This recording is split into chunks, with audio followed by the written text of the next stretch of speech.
Personal ল বোর্ডের ডাকে সামনে 26শে এপ্রিল ব্রিগেডের একটা সমাবেশ ডেকেছে, আপনার সাথে কি কোনো আলোচনা হয়েছে? দেখুন, আমি দুঃখিত এই বিষয়ে কোনো বেশি কিছু কথা বলতে। তবে আমি একটা জিনিস দেখে বড় খারাপ লাগলো। 16 তারিখে ইমাম মুয়াজ্জিনদের যে ডাকা হয়েছিল, তারা ইমাম মুয়াজ্জিন কি জানি না, কারণ হাফ প্যান্ট পরে দেখি অনেকে ঢুকছে, অনেকে মহিলা ঢুকছে। তো এরা কোন মসজিদের ইমাম আমার জানা নাই, এইভাবে ধর্মটাকে যে শেষ করছে, এটা খোদার পক্ষ থেকে আমাদের শাস্তি ভোগ করতে হবে। তবে আমি একটা কথা বলতে পারি, ওখানে মুসলিম পার্সোনাল ল বোর্ডের সম্ভবত সভাপতি সৈফুল্লাহ সাহেব না কি নাম ওনার, তিনি ওখানে মাননীয়াকে একটা গিফট দিচ্ছিলেন, এবং তখনই তো মাননীয়া ওই মিটিং থেকেই বললেন দিল্লি চলে যাও। তা উনি তো কোনো রকম কিছু বললেন না যে আপনি কি বলছেন, আমরা আন্দোলন করব না, আমরা এই রাজ্যের নাগরিক, ভোট দিয়েছেন এই রাজ্যের নাগরিক, তো এটা তো গণতান্ত্রিক অধিকার তাদের। তাহলে তানারাই আবার যখন ব্রিগেড ডাকছে, তো এটা ওয়াকাবের জন্য হচ্ছে না ওই যেটা বললাম যে কাউকে খুশি করার জন্য হচ্ছে, আমি ঠিক বুঝতে পারছি না। তো এর বিষয়ে আমি বেশি কিছু কথা বলতে চাইছি না। কে যাবে না যাবে, কি করবে না করবে, ওর বিষয়ে আমার কোনো ইন্টারেস্ট নাই। আপনি বলছেন কেন্দ্র সরকার আইন করেছে মুসলমানদের ঘরে ওয়াকাব বিলের মধ্যে অমুসলিমদের ঢুকাতে হবে, এটা অন্যায়, এর বিরুদ্ধে লড়াই করা দরকার, এই বিলকে বাতিল করা দরকার। সুপ্রিম কোর্টকে আবার ধন্যবাদ জানাই, জায়গায় ঢুকে দিয়েছে। কিন্তু মমতা ব্যানার্জি অলরেডি পশ্চিমবাংলায় বোর্ডের মধ্যে, ওয়াকাব বোর্ডের মধ্যে হিন্দু ঢুকিয়ে দিয়ে অমুসলিম ঢুকিয়ে দিয়েছে, এটা আপনারা জানেন? কেন জানবেন? ই তো ঘুমটা দিয়ে কাজ করছে। ইনার বিষয় ইমাম মলি সাহেবরা বলে না, কেন ইমাম মলি সাহেবের বড় অংশ কিনি পয়সাতে কিনে রেখেছে, আর উনি কিছু বললেই সঙ্গে সঙ্গে চিল্লায়। শোনেন, বিজেপি হলো আমাদের প্রকাশ্য দুশ্মন, আমরা সবাই জানি, কিন্তু ইনি হলেন ছদ্মবেশী বন্ধু সেজে দুশ্মন, এটা আমরা ধরতে পাচ্ছি না। ইনি এমন জায়গায় লিজে আমাদেরকে ফেলবে যে খাত থেকে, যে গর্ত থেকে উঠতে আমরা পারবো না, এটা অনেক আগে থেকে আমি বলছি। যদি সুধরাবার হয় সুধরাক, না সুধরাবার হয় আমি কি করতে পারি, আমার কি করার আছে? 10 বছর ধরে বলছি ওয়াকাব চলে যাচ্ছে, 10 বছর ধরে ওয়াকাব চলে যাচ্ছে।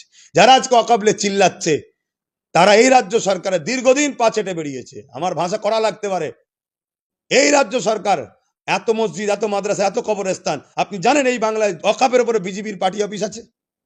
কি করে করলো বিজেপি পার্টি অফিস? রাজ্য সরকার যদি না সাথ দেয়, সেগুলো কবে আমার জাত বুঝবে? যদি না বোঝে, এই জাত ধ্বংস হওয়াটা স্বাভাবিক।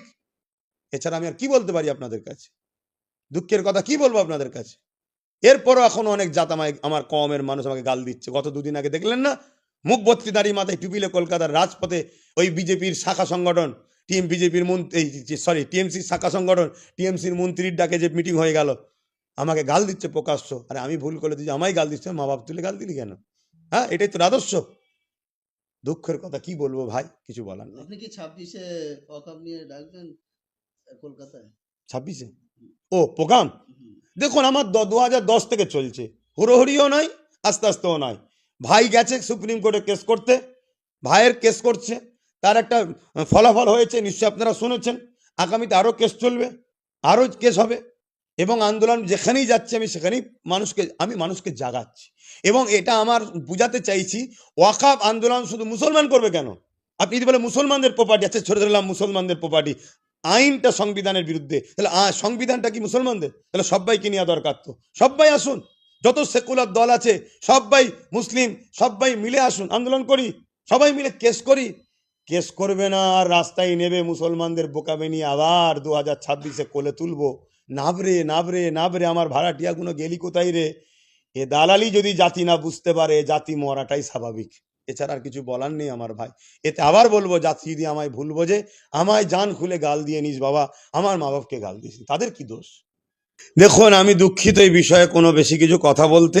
তবে আমি একটা জিনিস দেখে বড় খারাপ লাগলো। 16 তারিখে ইমাম মুয়াজ্জিনদের যে ডাকা হয়েছিল, তারা ইমাম মুয়াজ্জিন কি জানি না, কারণ হাফ প্যান্ট পরে দেখি অনেকে ঢুকছে, অনেকে মহিলা ঢুকছে। তো এরা কোন মসজিদের ইমাম আমার জানা নাই, এইভাবে ধর্মটাকে যে শেষ করছে, এটা খোদার পক্ষ থেকে আমাদের শাস্তি ভোগ করতে হবে। তবে আমি একটা কথা বলতে পারি, ওখানে মুসলিম পার্সোনাল ল বোর্ডের সম্ভবত সভাপতি সৈফুল্লাহ সাহেব না কি নাম ওনার, তিনি ওখানে মাননীয়াকে একটা গিফট দিচ্ছিলেন, এবং তখনই তো মাননীয়া ওই মিটিং থেকেই বললেন দিল্লি চলে যাও। তা উনি তো কোনো রকম কিছু বললেন না যে আপনি কি বলছেন, আমরা আন্দোলন করব না, আমরা এই রাজ্যের নাগরিক, ভোট দিয়েছেন এই রাজ্যের নাগরিক, তো এটা তো গণতান্ত্রিক অধিকার তাদের। তাহলে তানারাই আবার যখন ব্রিগেড ডাকছে, তো এটা ওয়াকাবের জন্য হচ্ছে না ওই যেটা বললাম যে কাউকে খুশি করার জন্য হচ্ছে, আমি ঠিক বুঝতে পারছি না। তো এর বিষয়ে আমি বেশি কিছু কথা বলতে চাইছি না। কে যাবে না যাবে, কি করবে না করবে, ওর বিষয়ে আমার কোনো ইন্টারেস্ট নাই। নওশাদ সিদ্দিকী অর্থাৎ ইন্ডিয়ান সেকুলারকে বলে যে বিজেপির দালাল, কিন্তু এই যে ওয়াকফ বিলের বিরুদ্ধে যে 5 জন মামলাকারী, তার মধ্যে নওশাদ সিদ্দিকীর নাম রয়েছে। মামলাকারীদের মধ্যে রয়েছে আরজেডি মনোজ ঝা, সংসদ মহুয়া মৈত্র, সিপিএম এর মোহাম্মদ সেলিম, আইএসএফ এর বিধায়ক নওশাদ সিদ্দিকী, ভরতপুরের তৃণমূল বিধায়ক হুমায়ুন কবির। কি বলবেন? দেখুন, যারা বলে নওশাদকে বিজেপি দালাল এটা সেটা, এই নোংরা রুচিকর ভাষার আমি একটাই উত্তর দেবো, যারা বলছে তারা নিজেরাই বিজেপি। না কি করে জানলো আমার বি টিম এটা যে বিজেপির বি টিম, এটা বিজেপি তো বুঝবে। তা যারা এই কথা বলছে তারা নিশ্চয়ই তারা নিজেরাই বিজেপি। আগে স্বীকার করুক আমি বিজেপি, আমি জানি এটা আমার তৈরি করা দল, তাহলে সে কথার মধ্যে একটা দম থাকবে, গুরুত্ব থাকবে। অর্থাৎ যারা এই কথা বলছে তারা নিজেরাই তো বিজেপি। তো বিজেপি বলছে আমার বি টিম, এটা যদি স্বীকার তারা করতে পারে, তারপরে আমি এই বিষয়ে উত্তর দেবো। শেষ প্রশ্ন করবো আপনাকে, আপনার ভাই নওশাদ সিদ্দিকী যে জায়গার বিধায়ক ভাঙড় বিধানসভা, আমাদের রাজ্যের মুখ্যমন্ত্রী মাননীয় মুসলিম দরদি, সংখ্যালঘু মুসলিম দরদি, এটা সবাই বলে থাকে। কিন্তু নওশাদ সিদ্দিকী একজন পীর বংশের ছেলে, তিনি ভাঙড়ের বিধায়ক। সেই জায়গায় যখন উনি জেতার পরে প্রথমে কলকাতা পুলিশের আওতায় আনা হলো, তারপরে একটা থেকে দুটো থানা ভেঙে 8টা থানা করে দেওয়া হলো, স্পেশাল অবজারভার দেওয়া হলো। তাহলে কি মুসলিম প্রেমটা বেশি বলে মনে হচ্ছে ওই জায়গাটায়? দেখুন, যখন শুভেন্দু অধিকারী মমতাকে কিছু বলে, মমতা প্রধান কি বলে? কিছুই আমরা প্রতিক্রিয়া না বলে দাদাকে বলে দেবো, তার মানে ওপরে বলে দেবো। শুভেন্দু অধিকারী বা নন্দীগ্রামে যেভাবে জুলুম অত্যাচার এখনও হচ্ছে, সেই জায়গায় কখনো কি একাধিক থানা করার চিন্তা ভাবনা বা কোনো বক্তব্য মমতা ব্যানার্জি দিয়েছে? রাজ্যের সিএম দিয়েছে? দেয়নি। শুনুন, সবার টার্গেট এই সংখ্যালঘু পিছিয়ে পড়া মুসলিম সমাজ শিক্ষা স্বাস্থ্য কর্ম বাসস্থান থেকে পিছিয়ে থাক, তাদের হয়ে কেউ যেন না বলে। নওশাদ সবার হয়ে বলছে, পাশাপাশি মুসলিম সম্প্রদায়ের হয়েও কথা বলছে। তা মুসলিমদের হয়ে একজন সত্যিকারের বন্যওয়ালা দরদি একজন ভাই রয়েছে, তাই কি করে তাকে ওই জায়গা থেকে হটানো যায়, তার একটা সাজিশ শুধুমাত্র এতগুলো থানা। এই থানা করার পরও তো মানুষকে নওশাদ থেকে এখনো সরাতে পারেনি।